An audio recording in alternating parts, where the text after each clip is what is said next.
시청자 여러분 안녕하십니까. 지금부터 저렇게 한번 정도로 시작하겠습니다. 자, 이제 드디어 조희대 대법원장이 취임을 했습니다. 이 취임 일서 굉장히 중요하죠. 그래서 이 시간에 취임사 내용을 자세하게 말씀을 드리겠는데요. 기본적으로요, 신속하고 공정한 재판을 진행하겠다. 헌법과 법률에 따라서 균형 있는 판단을 하겠다. 이런 입장을 내놨어요.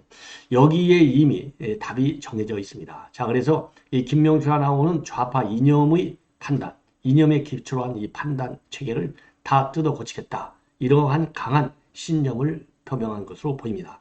자, 그래서요, 이번 시간에는 이 조희대 대법원장의 취임사 굉장히 중요한 거 아니겠습니까? 그래서 그 내용을 중점적으로 이제 분석해 드리도록 하겠고요. 조희대 대법원장이 취임함과 동시에 여러분들 잘 아시다시피 고영주 변호사가요. 지금 이제 조선일보하고 문화일보에 대대적인 광고문을 게재하고 있어요. 이 광고문에서 조희대 대법원장한테 부탁하는 당부의 메시지가 있습니다. 당부의 메시지를 보면요. 이재명이 김명수, 그 다음에 조국, 문재인 이것들 싹 다 처단하라. 이러한 내용으로 되어 있어요. 7가지 사항을 요구하고 있는데 상당히 의미가 깊은 것 같습니다. 그리고 마지막으로 말이죠. 지금 현재 이 유동규 교통사고가 나다 보니까 굉장히 신변의 불안을 느끼는 사람들이 많아요. 우선요, 이 법카 의혹을 제기했던 조명련 씨도 신변 위협을 굉장히 호소하고 있고요. 그 다음에 이제 또 하나는 뭐냐, 위증 교사를 당한, 그렇죠? 위증 압박을 받았던 김진성 씨도 마찬가지로 신변 위협을 지금 받고 있습니다. 그래서 오늘 말이죠, 의견서를 법원에 제출했어요. 이거 빨리 좀 심판해달라. 더 이상 늦출 수 없다. 자, 그래서 위증 교사, 이 과연 말이죠, 위증 교사와 관련해서 재판부를 갖다가 별도로 그러니까 김동현이가 지금 하고 있는 33부에서 다 뭉뚱그려서 다루지 않고 똑같은 판사지만 별도로 분리해서 대장동 사건과 심리하겠다. 이게 그 당시 김진성 씨가 분리해달라고 하는 요구가 상당히 중요한 요인이 됐다. 이렇게 지금 알려진 바 있어요. 자, 그래서 오늘 말이죠. 이 김진성 씨가 그러니까 이제 위증을 했던 장본인이 빨리 진행해달라. 요것은요. 바로 조금 전에 말씀드린 대로 조희대 대법원장의 신속하고 공정한 재판 주제에 맞게 이거는 다뤄져야 될 것이 아닌가. 그래서 요 세 가지를 묶어서 여러분께 이제 정리해 드리도록 하겠습니다. 모두가 이제 하나의 뿌리로 줄기로 지금 이어지는 게 아니냐 이런 생각이 들어서 요 내용을 오후 시간에 여러분께 이제 지금 말씀드리려고 생각 중에 있습니다. 자, 그러면요 조희대 대법원장의 취임사를 보면은요 공정 신속 이걸 굉장히 강조하고 있고 그리고 헌법과 법률에 따른 판단을 굉장히 강조하고 있습니다. 자, 이 헌법과 법률에 따른 균형 있는 판단이다. 이 얘기는 뭐겠습니까? 이념에 집착한 우리 법 연구회, 국제인권법 연구회, 민변 이러한 정치 성향에 따른 판단을 안 하겠다. 이거 아니겠어요? 이게 굉장히 중요한 지금 이제 법률 판단의 기초가 되는 것이고요. 그 다음에는 이제 신속하지도 않고 공정하지도 않았던 편향적인 재판이라는 비판이 어마어마하게 컸지 않습니까? 요것도 안 하겠다는 거예요. 그래서 요 약속만 지켜도 지금 김명수의 잔재는 상당 부분 털어낼 수 있는 기대를 할 수 있지 않나 이런 생각이 들어요. 그래서 취임사 중요 부분을 이렇게 말씀을 드리겠는데 사법부 구성원 모두가 심기일전해서 본연의 업무에 충실하기 위해서 꾸준히 노력해 나가야 한다. 그리고 헌법과 법률에 따른 균형 있는 판단을 기준을 바탕으로 공정하고 신속하게 분쟁을 해결해야 된다. 그리고 공정한 재판을 통해서 법치주의를 실질적으로 뿌리 내리게 하는 것이야말로 법원의 가장 중요한 사명이다. 법과는 어떤 선견이나 치우침 없는 판단을 해야 된다. 얼마나 선입견이 그동안 많았어요. 그렇잖아요? 전부 이 좌파적 시각의 선입견.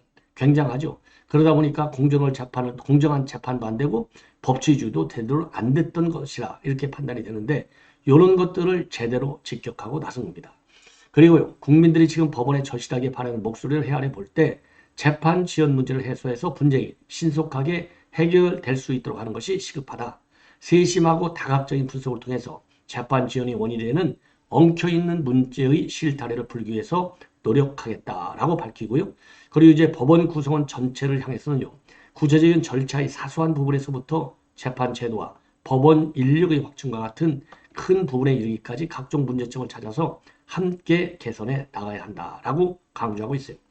그리고요, 또 한편으로요, 재판과 사법정보의 공개 범위를 넓혀서 재판의 투명성을 높이고 국민의 알 권리를 보장해서 서로 간에 원활한 소통이 이루어지고 신뢰가 싹들 수 있게 하겠다라고 밝혔고 자칫 외면당하기 쉬운 사회적 약자와 소수자의 목소리가 법원에 잘 전달될 수 있도록 하겠다고 밝혔어요. 자, 그리고 말이죠. 이 신임 대법원장은요, 사법부 구성원을 향해서는요, 법원이 추구하는 임무를 완수하고 국민들의 신뢰와 사랑을 받기 위해서는 모두가 닫힌 마음을 열고 조금 더 힘을 합쳐 노력해야 한다. 그리고 국민들이 안심하고 편안하게 살 수 있도록 법을 바로 펴 나가야 된다. 이렇게 강조하고 있습니다. 그리고요, 재판 업무가 중요한 만큼 그 일을 하는 법원 구성원 한 사람 한 사람 역할도 매우 중요하다. 업무 환경의 변화를 세심히 살펴서 효율적이고 공정한 인사 운영 제도를 마련하도록 노력하겠다. 여기에서 얘기하는 인사 운영 제도, 이거 굉장히 중요하죠. 자, 왜냐? 김명수는요, 인사도 임의적으로 운영해 왔어요. 바로 대표적인 게 바로 뭡니까? 바로 이제 조국 재판, 그 다음에 울산시장 선거 재판, 여기에서 지 멋대로 좌파 김미리 이거 앉혀가지고 울산시장 선거가 지금 임기 내내 송초로 다 해먹었잖아요.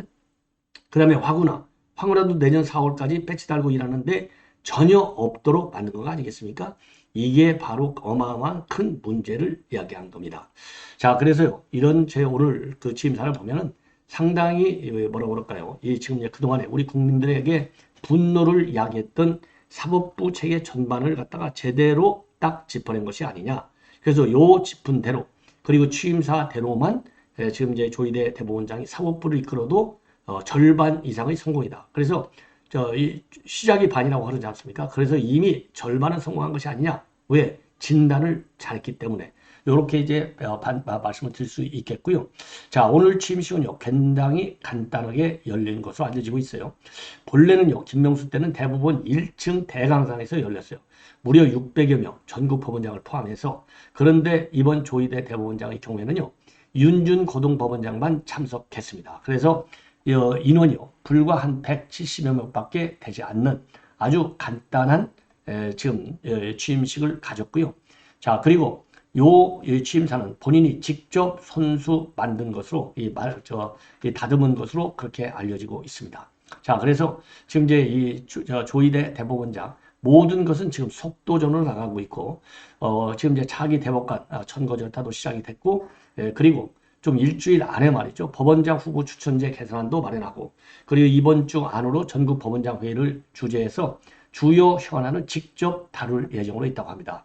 자, 그래서 이러한 이제 조희대 사법부 이 개혁안이 제대로 이행이 되는지 언론에서도 철저히 모니터해야 되겠고요. 그래서 이 조희대 대법원장이 초기 단계에서 취하고 있는 여러 가지 조치와 관련해서는 제가 수시로 타임리하게 여러분께 보도해 드리도록 하겠습니다. 그런 측면에서 제 방송 많이 시청을 좀 해주시고요. 연말까지 제가 본래 100만을 목표했는데 이게 잘 안 되는 것 같아요. 자, 다 제가 좀 부족하다 보니까 그런 것 같은데, 연말까지 최소한도 90만 이 구독자를 모실 수 있도록 우리 시청자 여러분들의 많은 적극적인 협조를 이번 기회에 또 부탁을 드리도록 하겠습니다. 자, 이번에는요, 지금 이제 위증자, 그러니까 KBS PD 사칭과 관련해서 이재명이가 위증해달라라고 요청을 여러 차례 전화를 통해서 해왔고, 그리고 위증을 이렇게 해달라. 그래서 아예 메모까지 해서 보냈어요. 그래서 이러한 정황을 이미 검찰에 포착을 했고, 그리고 이 위증을 해서 결국은 이재명이가 무죄 판결을 받았어요. 자, 이게 뭐냐? 과거의 KBS PD 사칭과 관련해서 2003년도에 이미 벌금 150만 원을 받아서 유죄로 끝났는데, 경기도지사 선거 과정에서 내가 너무 억울하다, 누명을 썼다, 이렇게 얘기하니까 이게 공직선거법 위반형으로 고발이 됐었습니까? 그러다 보니까 이제 위증, 김진성 씨, 그러니까 그 당시 시장이었던 김병량 시장의 수행비서가 키를 가지고 있어요. 그러니까 이 김병량 수행비서인 김정성 씨한테, 야, 너 위증 좀 해. 난 모른다고 해. 이건 그게 잘못됐다고 해. 예, 요렇게 해서 압박을 가해갖고 결국은 무죄로 판결이 나버렸어요. 그러다 보니까 경기도지사에서도 아무 문제 없이 출마를 하고, 그러다 보니까 결국은 이제 그 대선 후보로까지 뛰게 되고, 어마어마한 정치 생명이 이미 끝났어야 되는데 안 끝나는 거예요. 자, 이러한 가운데 최근에 말이죠, 위증 교사에 관해서는 이 당사자가 그 김진성 당시 김병량 시장의 수행비서가 양심선언을 한 거예요. 내가 위증 부탁을 압박을 받았어. 그래서 위증하는 바람에 무죄로 끝났어. 이거를 검찰에서 전부 다 폭로해버린 겁니다. 그리고 KBS PD, 채모 PD도 마찬가지로 당시 2003년도에 대법원 판결이 옳은 팩트야, 이렇게 얘기한 거예요. 그래서 요거를 갖다가 검찰에서 그동안 수사해서 구속영장을 청구했는데, 뭐 일괄 다른 이 백현동 사건이랑 다 묶어서 처리했는데 대북 송금 사건이라 이게 이제 영장이 기각됐지 않습니까? 그럼에도 불구하고 위증 교사 혐의에 대해서는 당시 유창훈 판사가 이거는 다툼의 여지가 없어 소명이 충분히 됐어 이렇게 됐거든요. 그래서 이 사건은 지금 별도 똑같은 대장동 사건을 담당하는 김동현 판사가 다루고 있지만은 대장동 사건하고 묶어서 심리하지 않고 별도 분리해서 심리하기로 되어 있어요. 그런데 이 심리가 상당히 늦어지고 있다. 이런 얘기를 저도 이미 여러분께 말씀드린 바 있어요. 자, 그래서 이렇게 심리가 늦어지면 과연 이 심리가 내년 총선 이전까지 결론이 날 수 있겠느냐? 어려울 것이다. 라고 입장을 제가 정리한 바 있습니다. 왜냐? 김동연이가 말이죠. 이거를 지금 내달에 12월, 그러니까 이달 중순쯤에서야 그 2회, 2차 공판 준비기를 열어요. 그리고 이제 한 달에 한 번씩만 열겠고, 설령 연다 하더라도 판결을 선고하는 것은 대장동 사건과 묶어서 선고하든가 아니면 별도로 선고하든가 요거는 천천히 하겠다. 그 당시 상황을 봐가면서 하겠다. 요렇게 입장을 내놨거든요. 그러니까 김동연이는 기본적으로 좌파잖아요. 그러니까 김정중 중앙지법원장, 김동연 부장판사 이게 전부 다 김명수의 알박기 인사들 아니겠습니까? 자, 이러한 상황에서 그러니까 이제 이게 전반적으로 보면은 요 재판이 총선 전에 결론이 나기는 어렵다. 예. 요렇게 저는 보고 있어요. 그러나 대부분은 총선 전 판결이 가능하다. 이렇게 되어 있지만은 저는 이게 어렵다. 그리고 지금 최근에 나온 법조계의 의견을 보더라도 이게 지금 이제 한 달에 한 번 재판하는데 이게 어떻게 과연 총선 전에 판결이 나겠느냐. 이런 우려가 제기되고 있는 겁니다. 자, 그래서 초기에는 총선 전 판결이 가능하다고 해서 지금 현재는 총선 전 판결이 어려워. 요렇게 지금 방향이 좀 달라지고 있어요. 자, 이러다 보니까 이렇게 이제 지금 이 정황이 지금 바뀌다 보니까 이 관련 이 당사자인 김진성 씨가 재판부에 나는 지금 두려워 죽겠어. 그러니까 재판을 좀 빨리 좀 진행해 줘. 이러한 의견서를 최근에 재판부에 제출을 했다는 겁니다. 자, 그래서 이 재판부에 이제 냈는데 요게 이제 어떤 의견으로 되어 있느냐? 요런 재판부의 의견을 내게 된 것은 이번에 유동규 교통사고의 파급 영향이 되는 것이죠. 왜? 지금 유동규 본부장도 지금 음모론도 나오고 있잖아요. 누가 제거하려고 했을지도 아무도 모르는 거 아니겠어요? 그러니까 이게 이 장애가, 지금 이재명의 무죄 전략, 그리고 재판 지연 전략에 장애가 되는 요소는 전부 다 제거하고 남는다 이거예요. 예. 그래서 데스노트 7번째다, 8번째다, 이런 얘기가 나오지 않습니까? 유동규 본부장이. 그런 것처럼 이분도 신변 의혹을 강하게 느끼고 있어요. 그래서 빨리 판결을 내려달라. 그래서 사법부에 깊이 사죄드리고 하루빨리 일상으로 돌아가고 싶다. 그래서 이재명이가 부탁하지 않았으면 본인이 증언됐을 이유가 없고 이로 인해서 오랜 기간 고통을 받을 이유도 없었다. 자, 그러면서 유동규 본부장의 교통사고 뉴스를 접하고 두려움에 떨고 있다. 그래서 조속히 재판 절차가 진행돼서 가족 모두가 일상으로 돌아가고 싶다. 이런 희망을 피력했다고 합니다. 자, 그래서요. 지금 이제 지난번에도요. 제가 모두에 말씀드린 대로 이 재판과 이 사건을 분리해서 재판하기로 결정한데도 요 김진성 씨의 의견서가 굉장히 중요하게 참고가 됐다. 이렇게 보도가 나온 바 있어요. 그래서 이번에도 이 조속한 이 조기 판결 선고에 어느 정도나 재판부가 움직일지 좀 지켜봐야 되겠는데요. 우리가 여론의 압박을 가하는 길밖에 없지 않느냐. 그 다음에는 이제 사법부 수장이 대법원장에 바뀌었기 때문에 이것도 영향을 줄 가능성이 크다. 왜? 오늘 취임사도 신속한 재판은 무지하게 강조하고 있잖아요. 이런 점도 상당한 압박 요인이 될 거라고 봐요. 자, 그래서 본래 총선 전에 나올 것이다 하다가 어렵다라고 했는데 다시 총선 전에 나와서 요 판결 하나만 갖고서도 이재명이가 총선에 출마를 결국은 접어야 되도록 여론을 빨리 만들어야 될 것이 아닌가. 이러한 생각이 들어요. 자, 그렇다고 본다면 이 국회 증언감정법 이번에 이제 이거는 이제 별도인데요. 이거 지금 이제 백현동 사건 관련해서 지금 이제 이 성남시 의원들이 최근에 3명이 한 법정에 동시에 출두를 해가지고 전부 백현동 사건에 관련된 것은 이재명이가 독자적으로 재량적으로 4단계 업그레이드를 시킨 것이지 국토부의 압박이 온 것이 아니다. 요렇게 시종일관 일관될 진술을 성남시 의원들이 하니까 말이죠.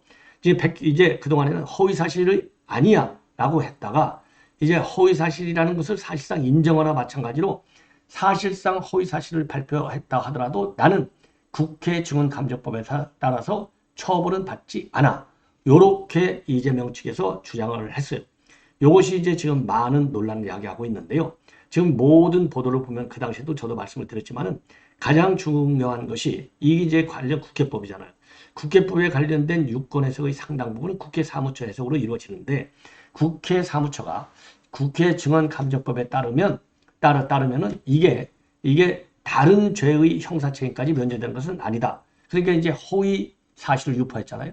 뭐에 따라서 그럼 공직선거법에 위반이지 않습니까? 그러면 공직선거법에 따른 처벌까지도 면제하는 것은 아니다라고 하는 일종의 유권 해석을 내렸다는 겁니다. 자, 이러한 국회 사무처의 해석은 결국 검찰의 해석이나 똑같아요. 자, 그러니까 그동안에 말이죠. 그동안에 이재명 변호인 측에서는 국회 증언감정법에 따라서 허위사실을 공표해도 처벌을 받지 않아.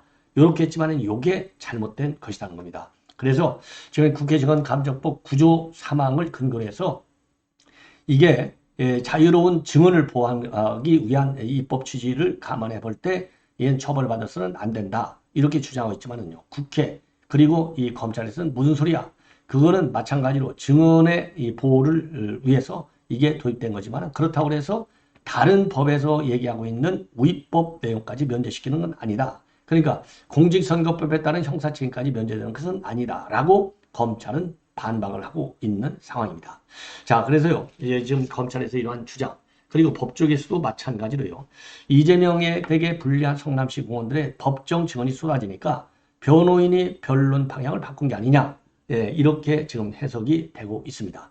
그리고요, 그동안에 이제 말하자면 이제 변호인들이 말이죠, 이 이재명의 발언이 허위사실이 아니라라고 했는데, 아까 말씀드린 대로 허위사실인 것은 이제 더 이상 도망갈 수 없는, 부인할 수 없는 팩트가 돼버린 거잖아요. 그러다 보니까 법리 해석을 바꿔가지고 지금 엉뚱하게 국회 증언감독법을 드러내고 있지만은 이것 또한 이제 폭망 수준의 해석에 불과하다. 이런 점을 말씀을 드리고 싶습니다.